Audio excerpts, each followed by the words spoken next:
చింతపండు పులిహోర ఎలా చేయాలో చూద్దాము. ముందుగా కళాయి పెట్టుకుని నూనె వేసుకోవాలి.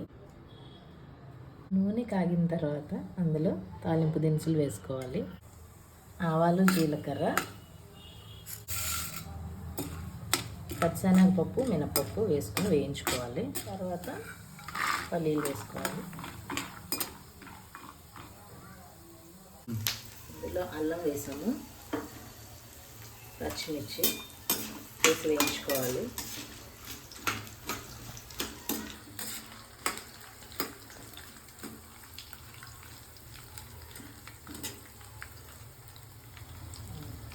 జీడిపప్పు వేసుకోవాలి.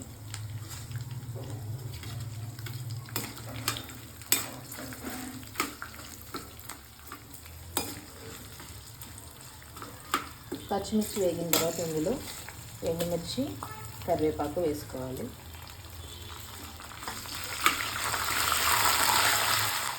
ఇందులో కొంచెం పసుపు,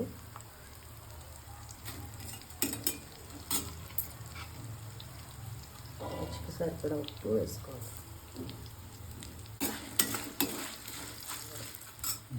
తాలింపు వేగిన తర్వాత ఇందులో చింతపండు పులుసు వేసుకోవాలి.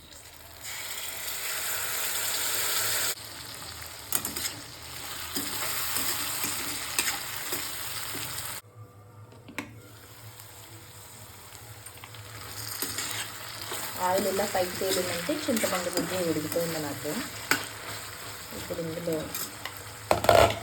కొంచెం ఇంగువ వేయాలి. అలాగే కొంచెం బెల్లం వేస్తే కూడా రుచి బాగుంటుంది.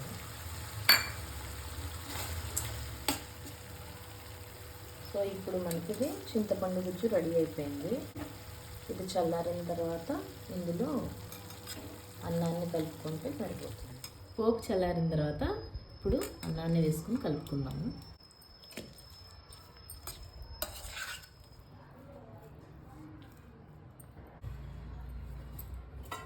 ఇప్పుడు చింతపండు పులిహోర రెడీ అయిపోయింది. ఇప్పుడు ప్లేట్లోకి తీసుకుని సర్వ్ చేసుకుందాం.